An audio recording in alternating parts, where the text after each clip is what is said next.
Ahoy hoy friends, I'm small in the corner to celebrate 100 subscribers. We did it. You did it. Thank you all so much. We hit 100 subscribers. I can now retire my joke about us being in the high double digits of viewers. Thank you to everybody who has subscribed. Thank you to whoever was lucky 100. I assume it was a good friend of ours who was holding off on subscribing through my weeks of begging so that he could be the 100th. And I respect the grind.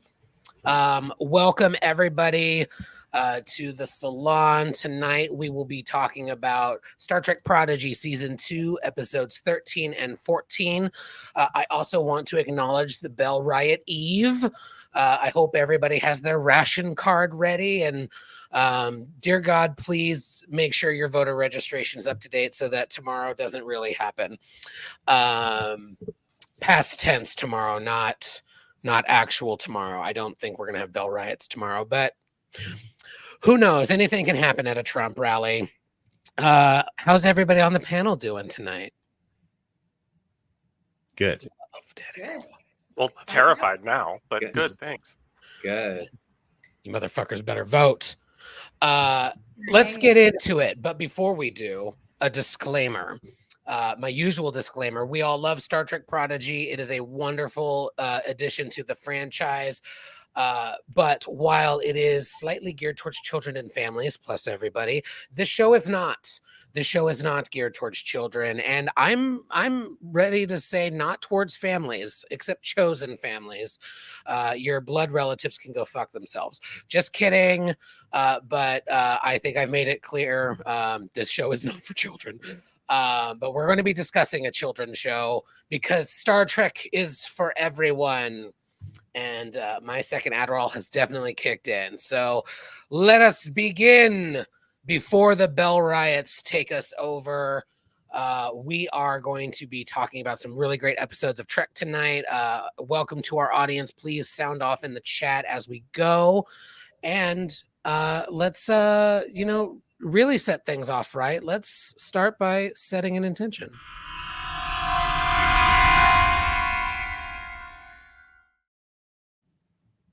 That's right. Ooh, she has a new candle too. No, it's the same candle. It's just, I don't know. It's just everything looks new in this new angle that I'm sitting in. Yeah, it's for the faces, for the surprised faces. So episode 13 brought us the return of some Tribbles. Episode 14 brought us the return of the outrageous Okana. So in honor of those two returning guest stars, I would like to know, fellow Saloners, what guest star from either TOS or TNG would you like to see the crew of the Protostar interact with? As always, I will start us off and then we'll go around the room. I'm going to mention a name that might trigger at least one of you. But I would like, given the scientific nature of this journey, I think there's a certain astrophysicist that I would like to revisit and have her interact with the crew, and that is Lieutenant Commander Nella Darren, PhD. I cannot believe this. I cannot fucking believe you. Most of the time we are in lockstep, but this is the one time I was like, you know what? Fuck it. I'm going to trigger her early. I'm going to trigger her early. She's already had, she's according to my last, to an intention setter like 3 months ago, she's now in a relationship with Marasta Yale, and they've had a child, and now she's helping out the kids on the Protostar. So that's my answer, and we will now go around the room, and Krista's going to rip me a new one, and because she gets to go next. And Krista! I'm not going to rip you a new one, because my facetious answer was Nella Darren. Because literally, I thought the first 5 minutes of Nella Darren's introduction was like the most disappointed, rigid woman with her subordinates, and I thought it would be hysterical to put her with these kids who are not inclined to, they're more inclined to, you're not the boss of me. And I thought it would be funny to see the interactions of her just not being able to deal with them. But my real answer, so we're so freakishly together here, it's odd. It's supposed to happen that way. Go ahead. My real answer is Barkley.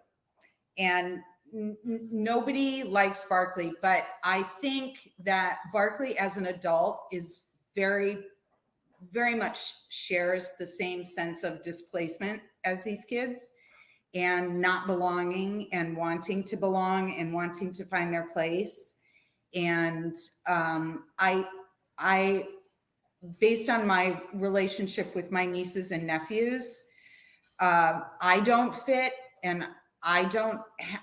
I still haven't quite figured out what my place is as well, and they tend to be a little more authentic with me than they do with the normal stable adults in their life. And I really felt like on a starship where you're surrounded by very accomplished adults, it might be comforting to see an adult that's kind of as awkward as you are, and may engender a little bit more of a freedom in being a little bit more vulnerable, especially for Doll. And I think it's always good to have kind of an odd adult figure in with kids that kids can relate to. And so I just chose Barkley. I thought it would be a nice fit, that they would get along with him and they would learn things from one another. Well, I love it. And thank you for leaving me with the one that I arrived with rather than ripping me an additional one. I wouldn't do that. You're my friend. I don't do that. Joanne, my dear. So I maintain my desire for them to interact with Troy, counselor Deanna Troy, because Zero needs a special episode about boundaries and consent, and now, frailty and living with different abilities and disability. And but these kids have also been through a lot, and I think would just benefit from Deanna's brand of counselor, but also kind of I'm the cool mom or I'm the cool aunt kind of approach. So Deanna Troy needs to show up. I'm never going to criticize a Deanna Troy appearance, even the more questionable ones on Voyager. Love it, love it, love it, love it. My fellow Troy boy, Will. Troy boys. I picked two because I was concerned someone was going to pick one. So my first choice would be Ro. So I thought it'd be interesting to see Ro interact with the kids and maybe, I don't know, bring another thread to Star Trek Picard through that, which would be interesting to see her interact with the kids if she goes back to the Maquis. And then the other one, which I thought would be really funny, we would never get her to do it, but it'd be really funny if we got not funny, but it'd be really cool if we got Ashley Judd to come back as Robin Leffler. I don't know how you would tie that in. Who cares? Maybe she helped design the protostar. I don't know. Like do something. But I was like, I that episode randomly came up on Pluto, and I was like, that's right. Ashley Judd was in fucking Start anyway. Twice. Oscar nominee. Twice. Yeah, she was in 2 episodes. In one particularly strange one. But indeed. Yeah. But yes, Ro or Robin Leffler. I love both of those are answers. Thank you, Benji. You fucking cunt. I'm sorry, they both started with the same letter. I just thought I would acknowledge it. Oh, right, wrong. Yeah. Sorry, Benji. Okay. I thought it would be like an interesting direction for an episode, for like the kids to encounter like one of the many like grumpy masochistic entities that we've come across in the past. So it could be Armus, it could be Nagilum, just any gooball or floaty space thing that likes to torture the crew. And then I think this crew is like really good at like finding out what's actually bothering somebody, and then it could sort of like they could bring out their real personality and like soften them a bit, and make them good instead of like marooning them on a planet or setting up a beacon outside to never talk to them. Because what's wrong? They just need to unpack what's wrong. Nigilum just needed friends. Yeah. That would make a very special episode of Star Trek Prodigy. He needed Friends friends with to Nigilum. die. That's right. Fearless leader.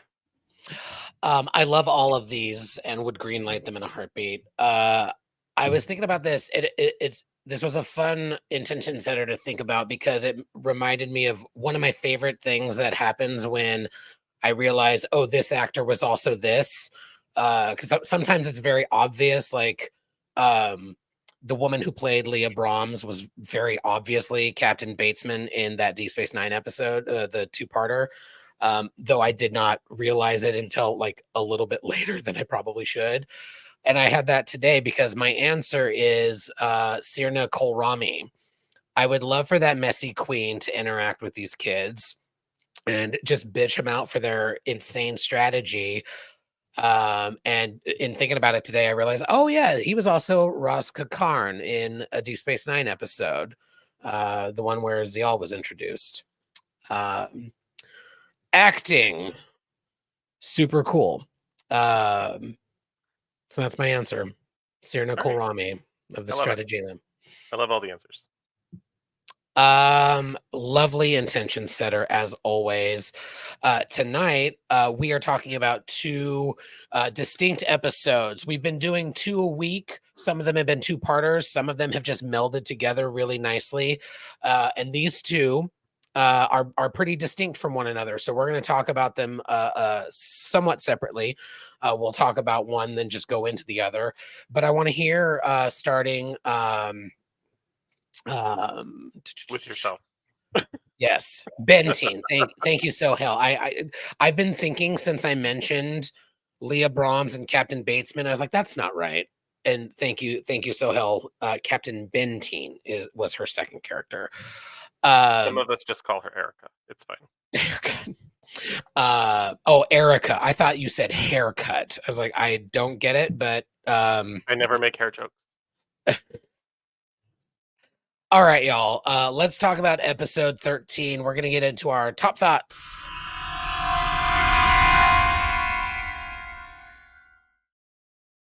All right, my top thoughts on this Tribble episode. It's cute. It's fun. It went by really quickly, I felt. I love how Prodigy takes Trek lore and expands it. This was a random episode that like you could call it a filler episode, not derogatory.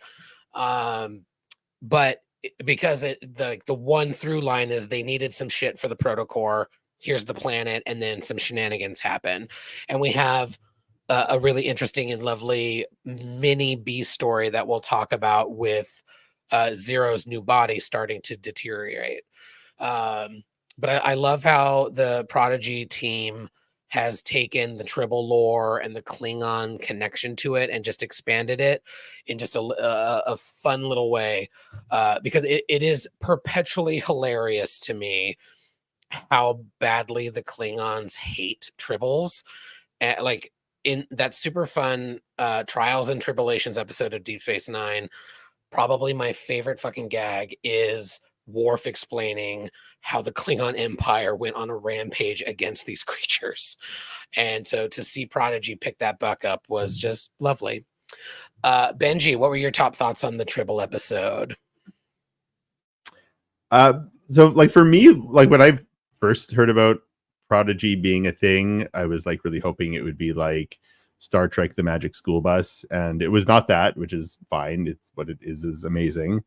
But honestly, like the thing I kept noticing in this episode were like it starts off with like really good science stuff, and even if like the end game of the science stuff is made up sci-fi stuff, at least like the starting point like has a basis in reality. So like they talk like Rock talks about how a star is born. They talk about genetic stuff, but they also like depict Rock doing science. They're like really good messages for kids about failure and how not everything is in their control, or if they do fail they can learn something. So that was sort of the thing that I was noticing the most throughout this episode, and like I really liked it, because when I was a kid Star Trek did that for me, but it was more of an adult show, so I was hoping that this show would do some of that for the age group that it's targeted at. So it's nice to see it doing that. I also love that we have like a Latin species name for Tribble. That was cool. That's mostly it. This one's cute. It's I'm literally watching it right now. It was a good like episode to like catch our breath a little bit. I felt as before we like pick back up into the rest of the plot of the season, and the idea that like what Rock doing science is really cool, because you get to see someone who's younger who is very interested in it, and it be something that they're celebrated for, and something that is useful, and like, because sometimes math and science are not viewed that way. Like, like no kid wants to become a scientist nowadays. They all want to become like a TikToker or something. So like seeing him do that and through a failure kind of learn something and get something out, the failure becomes a success, like with Tribble, like that accident becomes what eventually saves them, is really great. And I thought the Klingon captain was really funny. Like I thought it was kind of stupid, but like in a good, like, stereotypical Klingon, here we go. Like, but who's also a scientist. So it all worked great. I thought it was a good little episode, and it paced really well, and just good.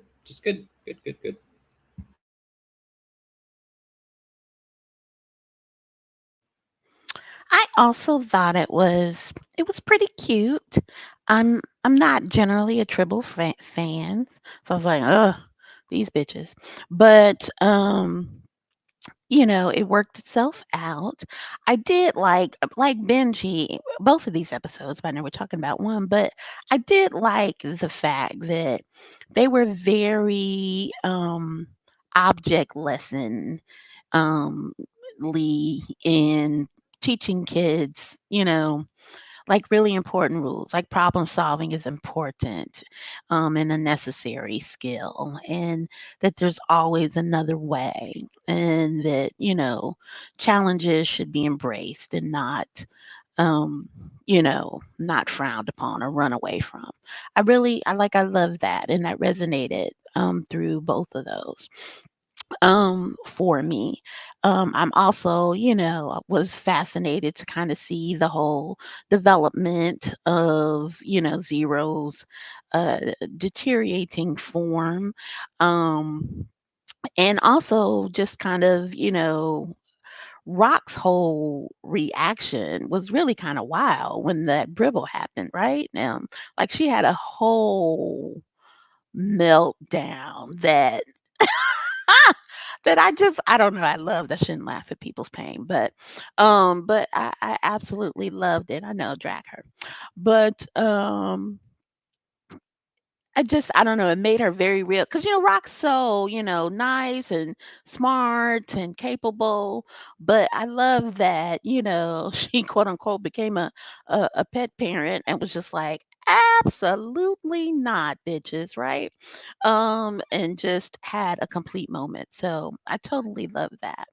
So overall they were good. They were good. I liked problem tunity.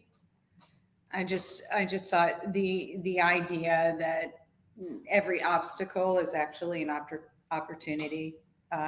Every challenge is something that can be turned into positive.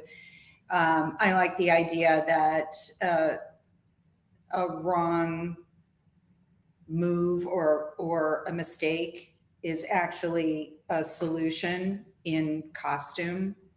Like it may not actually be at this moment, but down the line it'll be. And I find that to be a theme throughout all the previous episodes. I thought it was, nobody's mentioned it, but I got real Aliens vibe vibes from the, like the nest, and we've got to go in and get this thing. And I thought it made me laugh because I had Stan in my head going, well, it's time to put these kids in danger. And so I was like, let's send them in with the aliens. I also thought that they're sort of self-soothing themselves. They're learning how to navigate the uncertainties of where they belong, related to their own ancestry, but as the whole of the group. I enjoyed that, and I thought it was kind of funny. I haven't watched Voyager, but I thought it was sort of amusing that the Tribble ends up with Janeway, since it's a amalgamation between two separate species, and like the whole, is it Tuvix? That's kind of what came I into keep forgetting that you haven't seen Voyager, and I cannot wait until we do our Thumb Wars series specifically for you. Oh God, your thoughts are gonna be so unhinged. It's gonna be great. I didn't watch all of it, but I watched some of it enough to hate that Posey Cardassian hidden woman. But that's neither here nor there. Wrong. That's a wrong opinion. Mostly, Seska's amazing. Yeah, Seska. Mostly, my answer to the intention setter was due to this episode. That being in a vulnerable state, it would be helpful to have an adult that is very much shares the same characteristics you do. I love that Rock is just so excited about science. And this is, again, one of those episodes where I was watching it going, I'm a fucking idiot. They string these words together of all of these things. And I look at it like, I have no idea what the optics are good, but I have no idea. And I enjoyed that Dahl said, I have no idea what you're talking about, but I enjoy the way you're saying it. And that was pretty much how I felt about the the lingo, the technical shit. So it was a cute episode, but it was basically filler. So I had one glaring problem with this episode, and it's not anything anyone could have anticipated. The animation of the Tribbles, like, actually was disturbing to look at and made me kind of nauseous. So let's put them on screen again. Thanks, Dan. um, I don't understand. I mean, there are certain, I don't have that thing where, like, I can't look at, what is it? You can't look at things that have holes in them or something, or it triggers nausea. But it's pretty darn close to that, and it could be associated with OCD. I have no idea, but like looking at them was like, ugh, like yes, Sohail, I said holes. So I struggled seeing or hearing anything else, because I was fixated on, like, the lumpy Tribbles. That being said, These ones? Stop it. Don't make me throw up all over my new setup. So, and when I do, it's going to be kind of bluish, because that's, anyway. I did enjoy. I agree. The episode was cute. I liked the whole idea of Rock not only getting to science, but getting to out science a scientist. Like, that's always fun when Rock is just the smartest person in the room and people underestimate her, because that's fun when they do and learn to regret it very quickly. Still want to know what's up with Homeboy's eye thing. I don't get it. Like, I'm a Klingon scientist, so I wear an eyepiece. Like, I don't understand. But overall, it was very fillerish. I love that there was a nod to Aliens, because it did very much feel that way. We're gonna watch Krista pour her wine. This does not make me nauseous. This makes me thirsty. Cheers, Krista. So anyway, back to the episode. Yeah, it was fillerish, but I still enjoyed it. Loved Rock. Oh, that's what I was gonna say. The doll thing. I love his comedic lines, particularly when he's acknowledging how much smarter certain people are, or how much more talented people are, but he's still not. He's no slouch himself, and so there's something really cool about if this show were being made in the 80s, Rock would be wearing, or Doll would be wearing a leather jacket and have spiky hair and nothing to add but like a funny catchphrase that made him sound dopey. But it isn't the 80s. It isn't that. He's a very clever in his own right person who's quite bright. But it's true. It's true. I'm just jealous of the spiky hair thing. He's quite intelligent. He's bright, but he gets to drop the one-liners because he's also he's the average one of the bunch, which is funny because they're all brilliant. It's really the moral of the story. So I enjoy his comedic takes when they avail themselves. That's it. I also love. I love that Dal has become less annoying. He's learning. He's ironically, if he were a captain, he's becoming a better one, recognizing his own faults and the strengths of the others around him, including, like we've been talking about, with Rock being an awesome scientist.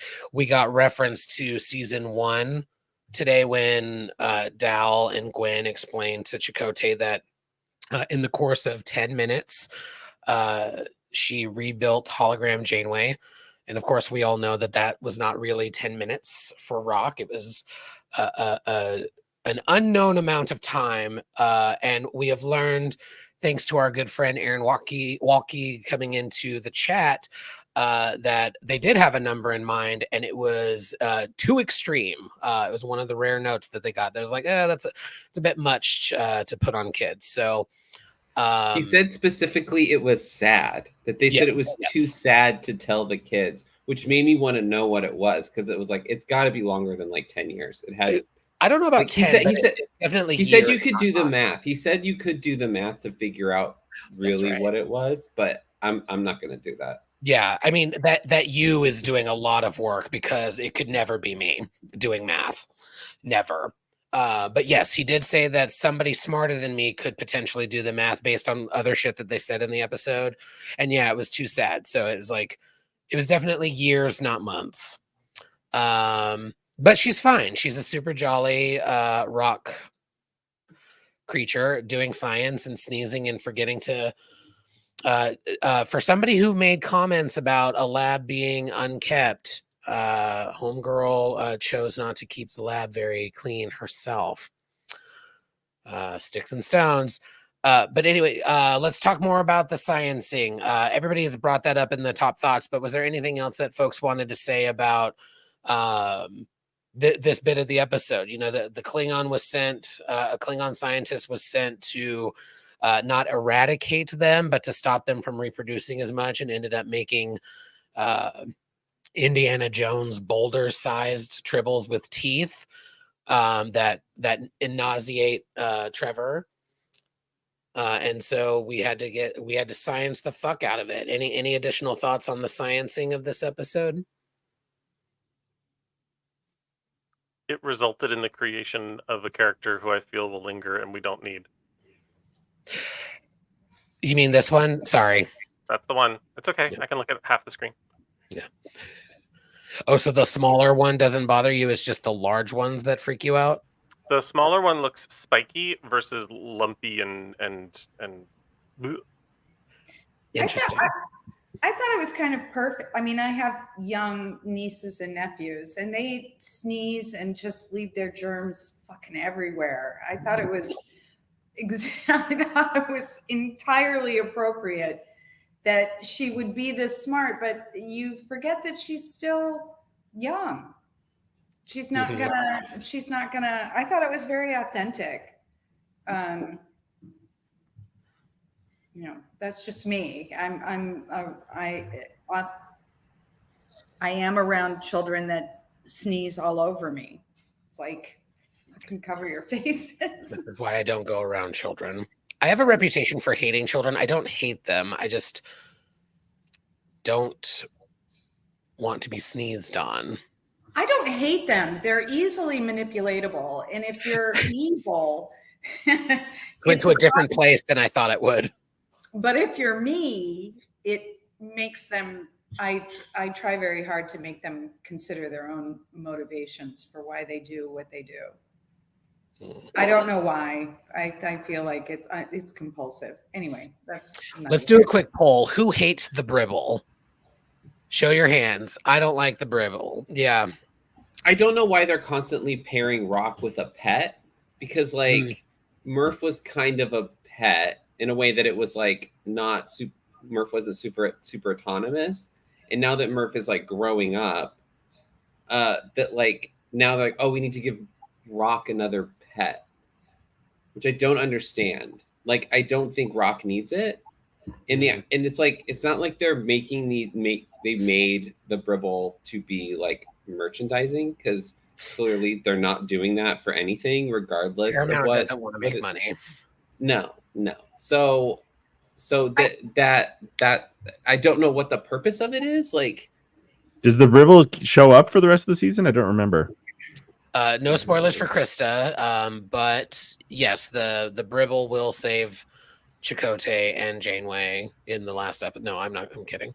The Tribble is important because the Tribble initially she views as the actual physical embodiment of her mistake. It's so the Tribble is important because she has to face the mistake, and then she has to sort of, how do we move forward unless we embrace our mistakes? I don't want to get sure, but why did she need to take the animal with her? Why couldn't it stay on that planet and rule all of them? She didn't take the animal with her. She left it with Janeway. Did I miss something? No, but she took the Tribble, so the Tribble is with them. Right, but couldn't she have just? It's just like, why is she? What this doesn't it's a little weird. Friendly place to leave a new life form. I guess. Well, maybe she wants to crack open its skull and examine its brain. Because if you remember, sorry, Trevor, but this is where she would be leaving that creature. And yes, they are starting to get smaller because of her. But she was ordering them around. That's exactly the point of the Voyager episode. How do you determine the value of a new species that's been combined by two others?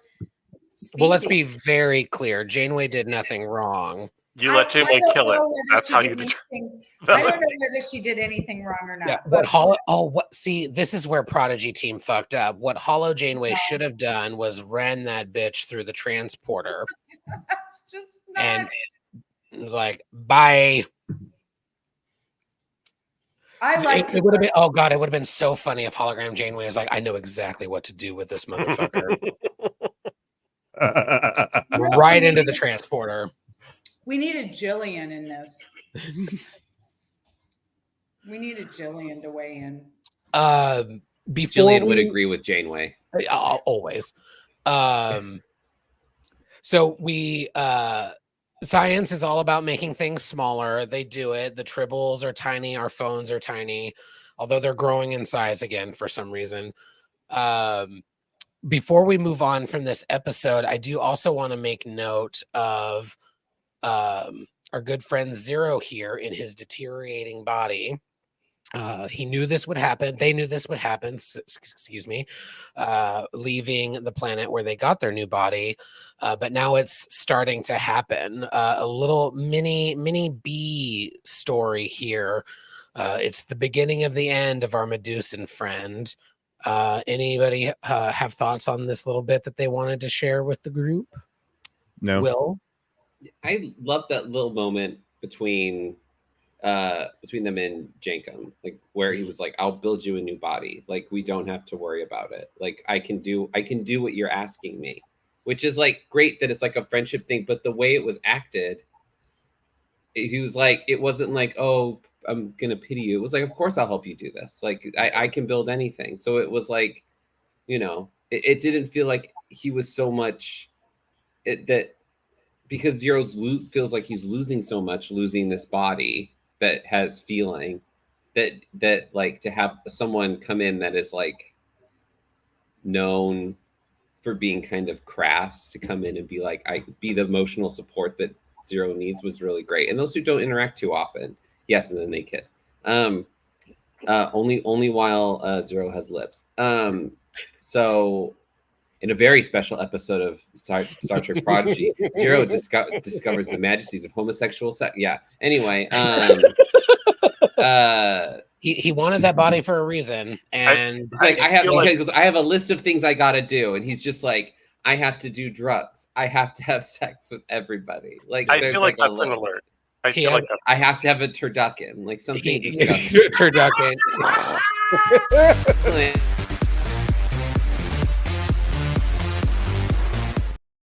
I love that turducken made the list. I was waiting for the right moment for the alert, but then it coming right after turducken is a special. Thank you so much. They break into Ryza so Zero can lose their virginity. Yeah.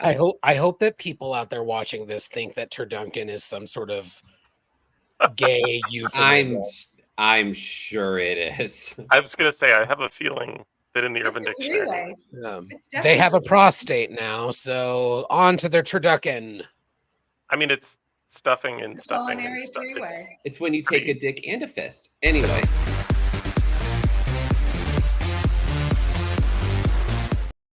This is why we start these episodes with a disclaimer. Sorry, Should we do the disclaimer twice? Should we do the disclaimer twice? Just for... Benji, you were going to say something probably not as disgusting as Will.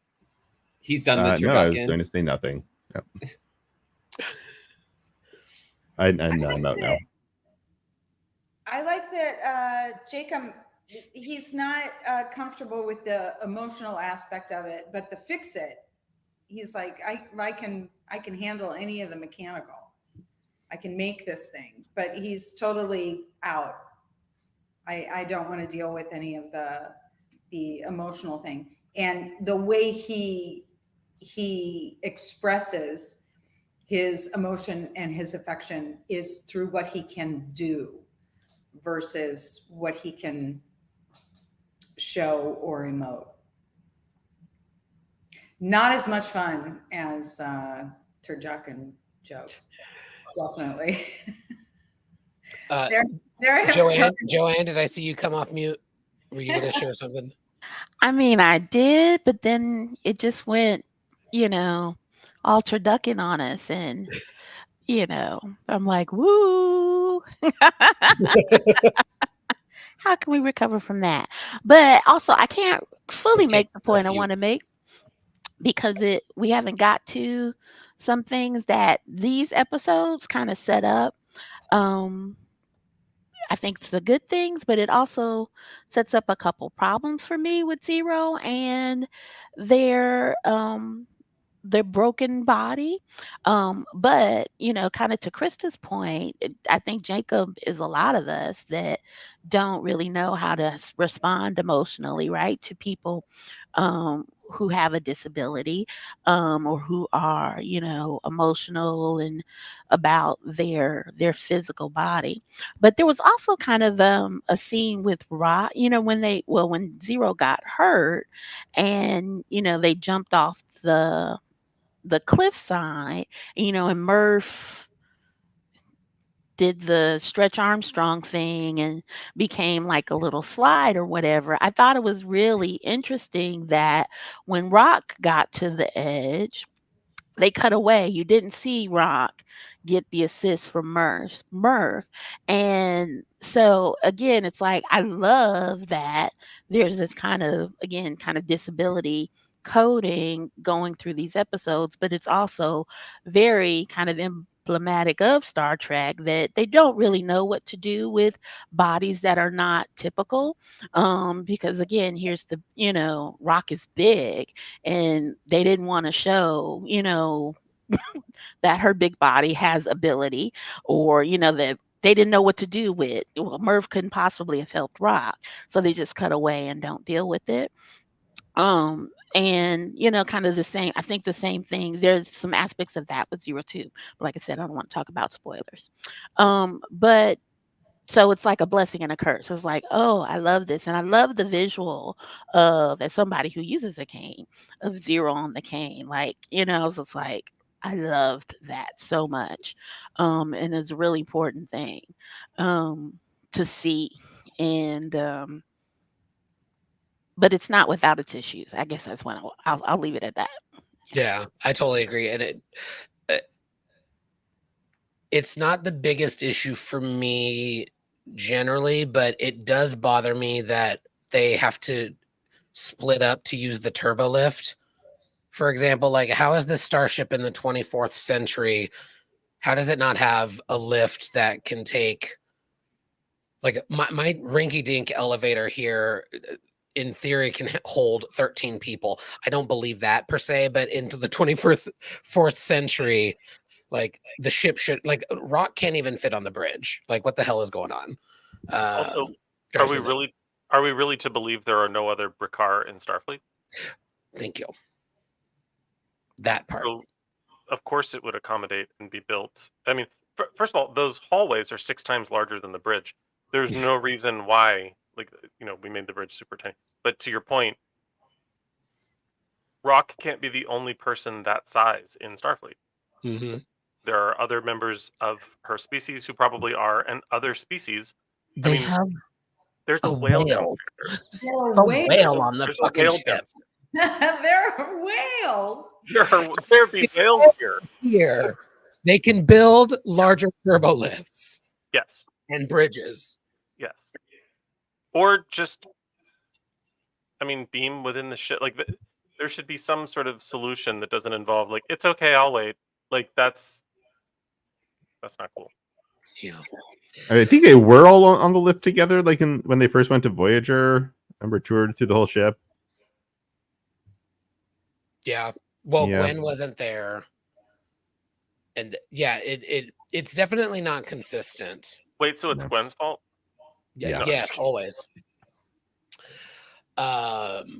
Any final thoughts on this episode before we move on to Cracked Mirror?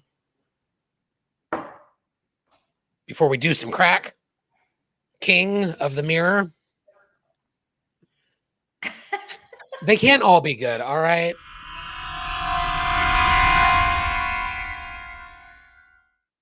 That was the wrong one. I'm not doing that again.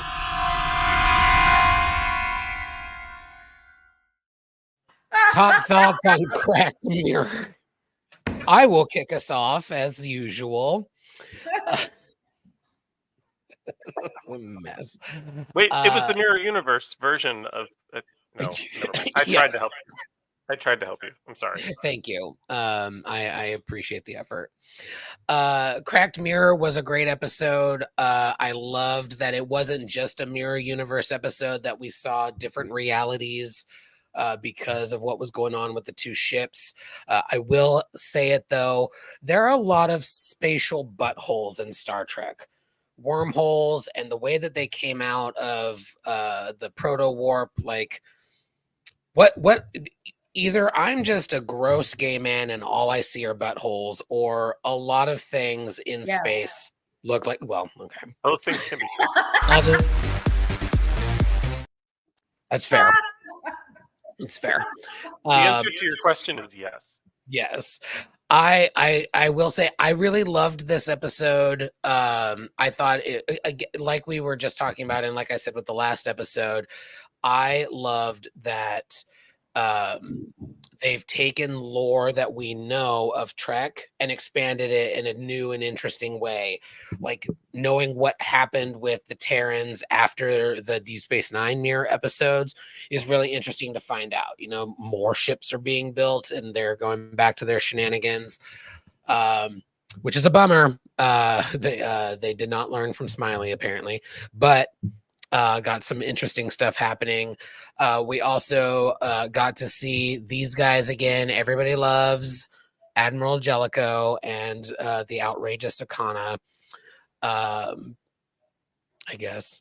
But I gotta say, the best part of this episode for me was definitely like the way that I cackled with not only even the whales are evil, but Mirror Jillian saying, "All hail the Terran Empire," just sent me to the moon and back laughing.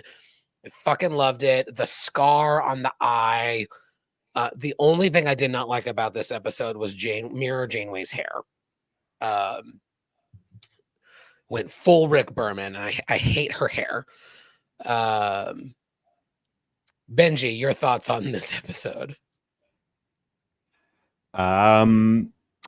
Well, I thought obviously like it's an alternate reality version of the Voyager episode Shattered, which great Voyager episode. I'm guessing I think it was sadly maybe Chakotay's best episode in Voyager, unless one of my favorites, which is weird. Yeah, I hate Chakotay.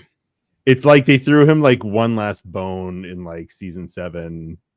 Like he like hadn't had an episode in like 4 years, and they're like, "Oh, I guess we better give him one." And it was really good.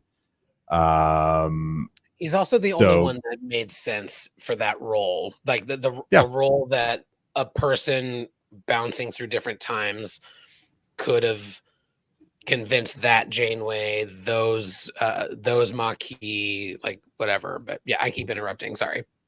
No. Yeah, and he did a great job of that. Yeah, no, I thought it was a really interesting way to go. I mean, except that there was nobody to like explain what the realities were. I guess we had, at least in one of them, we had Okona, and we sort of knew who the mirror people were. Yeah, I don't know. I think it was like similarly well done. I guess they were doing a callback to it because it was a good Chakotay episode. Yeah, it was good. Well done. Well, yes. I'm gonna go on a limb and say I think we've done all we can with the Mirror Universe, and I think we should just never visit it again. I just don't think there's much left to mine there. Like, oh, the crew's bad. Okay, like there's just nothing interesting happening. Like, at least this did not take place entirely in that. It was a little bit different. I thought it was a fun episode. I just kind of groan at the Mirror Universe stuff. Like, it's fun to see like evil Janeway, and I agree that the hair was a little weird, but like part of it too is I do not ship Chakotay and Janeway together. In the way that they've set their characters up is that they're in love with each other, not that just that they're really close friends and that they want like that Janeway wants to, Janeway's been wanting to find him because, it feels more like she loves him because they're holding too long when they stare at each other, and it's reading as like intimate affection, and it weirds me out because I don't want them together. I think it's cliche and stupid. But anyway, it's fine. The evil Jillian, great, love it.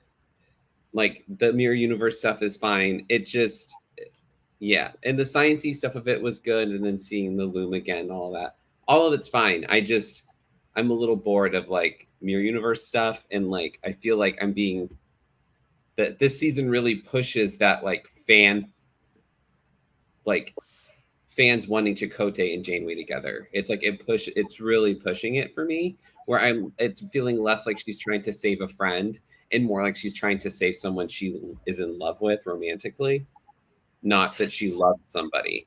I gotta say, I do love that vibe was more from the Mirror ones than like they're fully fucking, but like, yes. But even when Prime, Janeway, and Chakotay see each other, it's not like, oh my god, you're safe, my friend. It is like, oh, finally, because you were away and now I want to fuck. Now I want to be with you. I disagree. Like, it's reading too much like it. It's reading too much like it for me. I think they did it so that it was open to interpretation, for sure. But I just don't see it. And like I will just throw it out there already. Intimate friendships. Too intimate friendships. Yes. Joanne. So I also am not a fan of the mirror universe. Like I'm just like, I don't know. But I thought this was an interesting approach. And I also was, because I might be in the minority here, I really totally liked the outrageous Okana in TNG. And so it's funny to me that how Prodigy has kind of redeemed Chakotay, but has really made the Okana just not hot at all. I mean, he looks hot, his character's hot, but he's just not a great person, right? Or he's just, I don't know, he's weird and money. I don't know. I don't like him. They ruined the hotness for me with the outrageous Okana in this one. And I was very much, like I said, kind of taken out of this episode when, the whole Zero Rock at the elevator thing. And I'm like, this is fucked up. Because again, they don't know what to do with, a broken body and a big body in this, kind of physical scenario that they're going to have to go through. Even though Gwen has a challenge, right? She can't do all of this climbing because of her armband thing or whatever dimension thing. So I guess that was like, oh, that's too much. It's enough body issues, right? So I spent the long part of that episode, even again on rewatch, just kind of like, this is fucked up. Particularly after seeing, like I said, Rock in the last one, where they just was like, well, we just won't show because we don't want to have to figure out the dynamics of again how a big body moves. So, and then, they get back into their own universe and they're like, yeah, and Zero's talking about all the shit she ate. I mean, it was just so problematic for me that I couldn't get, I just couldn't embrace whatever they were fucking trying to tell us in this episode. So, yeah. Krista. I am disturbed by the idea that the goatee automatically makes you a sort of nefarious character, and I found it amusing that Murph was running around with a goatee. It's like, oh well, this is all we have to do. I've always had a problem with the mirror universe being defined by overt sexuality. It bothers me that the only expression of something other than sort of a puritanical yearning from afar can only be presented in the mirror universe as though it is somehow less than. And the idea that these characters don't actually experience lust or yearning or I want to fuck is odd. Now it is a kids show, so it's not like this is the shit that's happening on Sesame Street, but still the idea of it really bothers me. I was always a fan of Okana. And really when he came on, I was like, I think a week ago I said that the animation for Chakotay looked more like Billy Campbell, and then I thought maybe I'm really freakish, and then I went into a spiral about how maybe I understood things about the universe that nobody else understood, but that's neither here nor there. It was a good episode.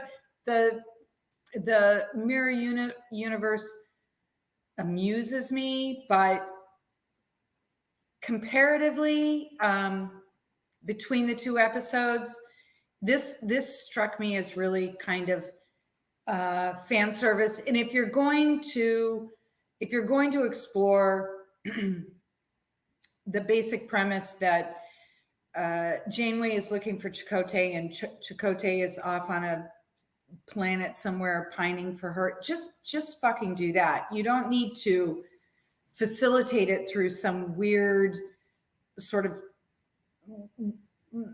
BDSM weirdness that always seems to sort of characterize the whole mirror universe. It adds a kind of a negative distaste to it that I've always found offensive. Like if you want to ball gag somebody and do your thing. There's nothing. This is in the arms of the angel. And it went way off.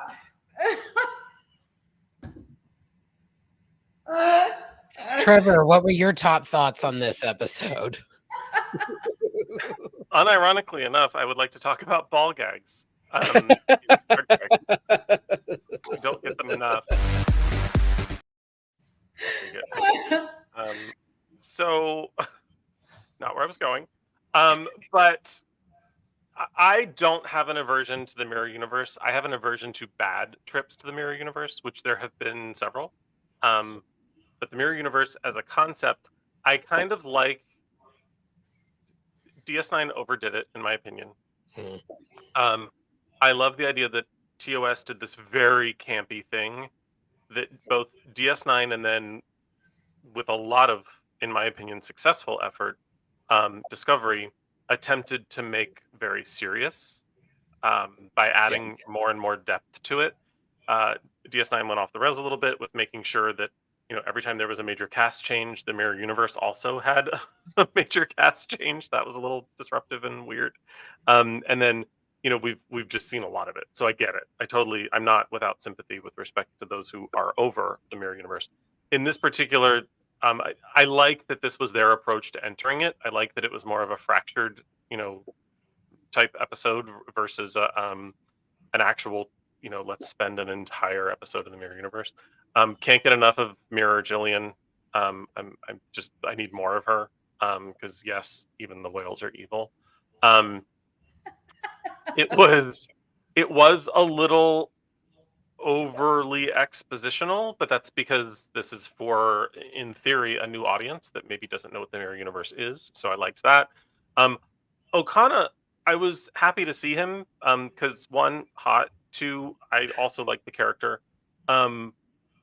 And like that episode, that the outrageous Okana to me is as problematic as it can be in certain spaces and certain places within the episode, is very big galaxy of TNG, and I really liked that aspect of it.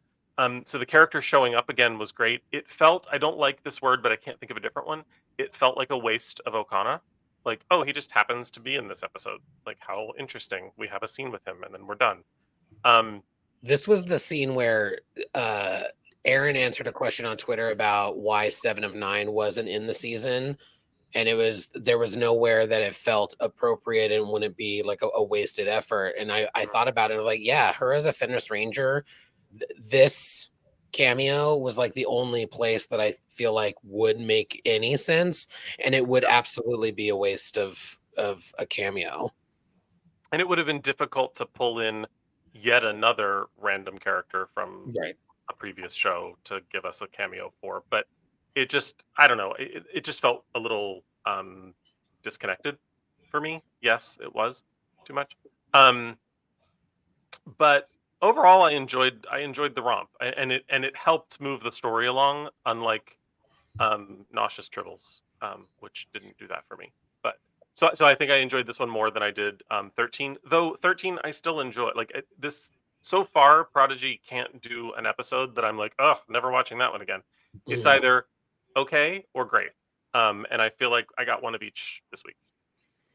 I also feel like we got one of the best aspects of Trek in this episode, and again, Prodigy team takes things from Trek that we've seen before, spins it in a new light to make it feel fresh, and that was a meeting scene, like a good old-fashioned 90s era meeting scene. That wasn't just walking down a hall talking about our feelings. That's not meant to be a dig. It is literally sitting around a table talking about the problem and sciencing our way out of it.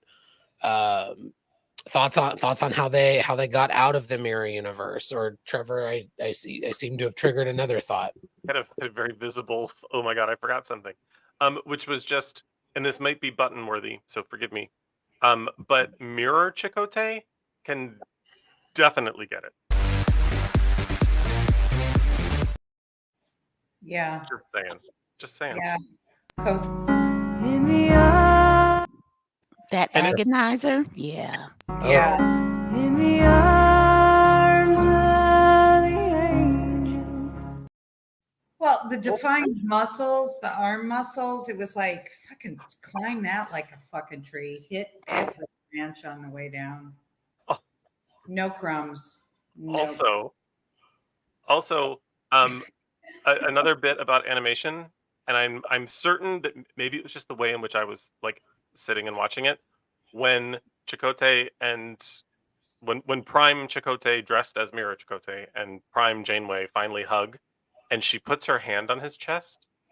Her hand is fucking gigantic. Like, go back and look at that scene. It looks like she's ready to rip the heart out of his chest. It's terrifying, and I just needed to call it out. Nope. Well, yes, but no. Like when it's her when they're not embracing, but she's just got her hand on his chest. Her hand is just very large. Yeah, but that whole scene was like some weird purity pledge. I mean, it's like the mirror universe, you know they're getting busy. They're children. They are fucking bending over tables. They're doing all of it. And then we get this in-world, they're finally brought back together again. And it's like it's not valid unless it's not overtly sexual. It fucking irritates me. And here's the thing, this is a kid's show, so it shouldn't irritate me because this is a kid's show. We're not supposed to. They haven't seen each other in years. For him, it's been 10. I want to give them the benefit of the doubt only because I'm not a JC shipper. Like, this is an intimate friendship. There was a lingering eye. There was a will they, won't they for a hot second in Voyager, and thank God they will not. And I think that continues. But yeah, oh yeah, that is a massive hand. Yes. What? Maybe it needs to be. It takes a massive hand to Yeah. handle. The distortion was a lot. I love you. So they've enhanced him. Her hand. Her hand was. I'm just saying. Oh, that her hand is enhanced. Gross. In the arms of the angel. It's getting off the rails to the point of this.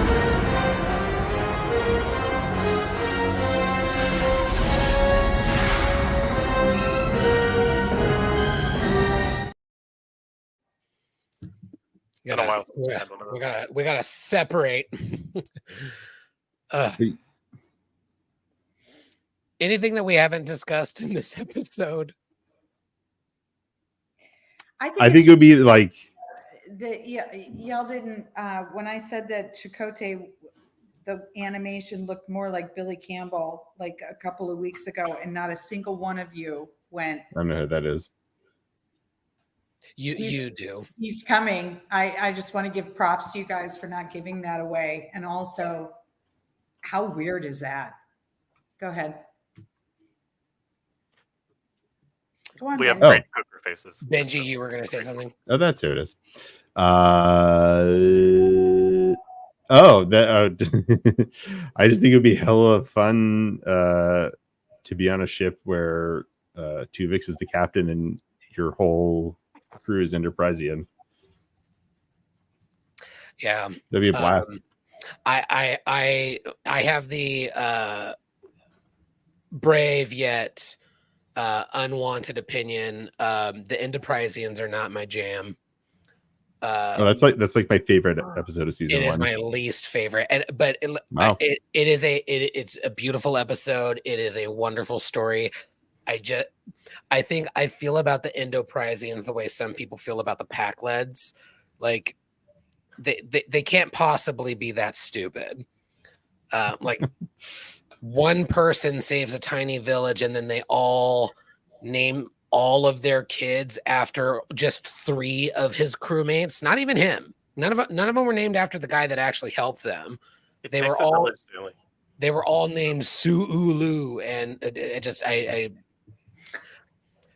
Yeah, because that doesn't happen in our want to culture. know that- We don't name people after like a handful of people from people that Joanne could quote that I can't because I'm a heathen. But A bunch of gay dudes.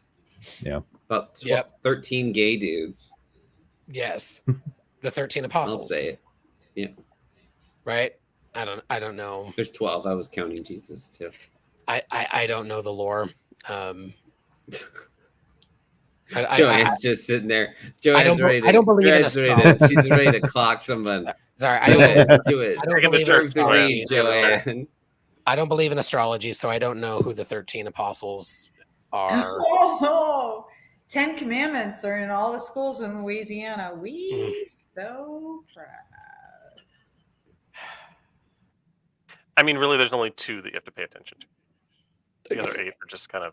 My point really is the 10 Commandments are quite literally covering the most obvious worst things you can do. If you actually have to have that posted somewhere as a declaration of what you should not be doing on a daily basis, Especially That's a dumb in a fucking school. species. we're I mean, fucking just- lost. Especially And in a it's- school.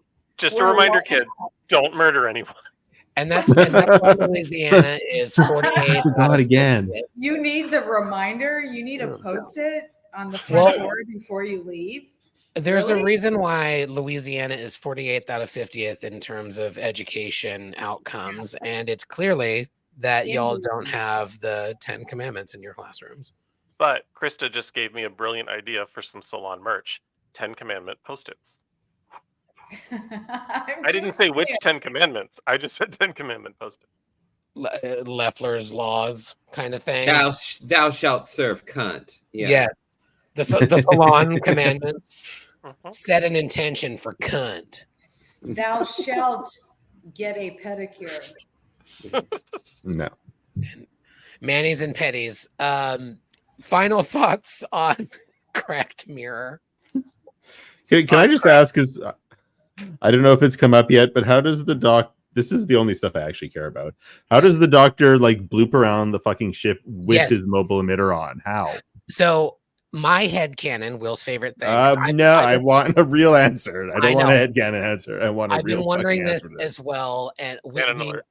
we have a request out for a sit down interview with Aaron, and this is actually going to be one of the questions that I ask because I'm Good. curious if the hollow and like he has his mobile emitter on, but is the hollow emitters of the ship and his mobile emitter, are they connected to the point where it beams while he flashes out and we just can't see the transporter effect? But I will I try think to they get just to an got- answer. I think they just got it wrong. But Well, that's exactly how I will pose the question when I talk to Aaron. So you guys got you this got it wrong. wrong. No, I will not. Also, I'm constantly I'm always excited, but also constantly terrified that he's lurking in the chat now. You're always welcome, and we appreciate He it. is. Thank you, Aaron. He is. But as a co-host of this, trying to keep us on somewhat of a track, I'm always terrified of somebody saying some off-color comment like, "Yeah, Prodigy got it wrong," and he sees it and burns us down. Which, of course, he wouldn't. Final thoughts on Cracked Mirror.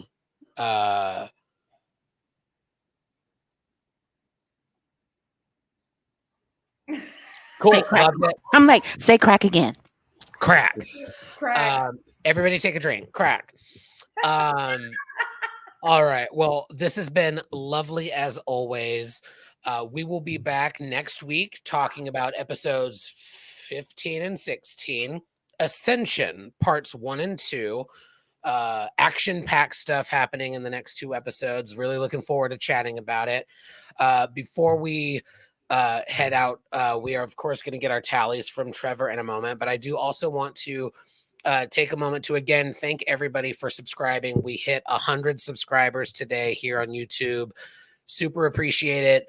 If you're not subscribed, please do. You can follow us on Twitter and Blue Sky as well. And please do subscribe to us here on YouTube. It's at Salon Trek on all 3. That way you get all of the latest updates. And please do share with your family and friends. We are super excited to be at 100. We officially at triple digits, and we want to continue to grow and share this nonsense with even more people. So thank you as always. Trevor, take us out with the tallies for the night.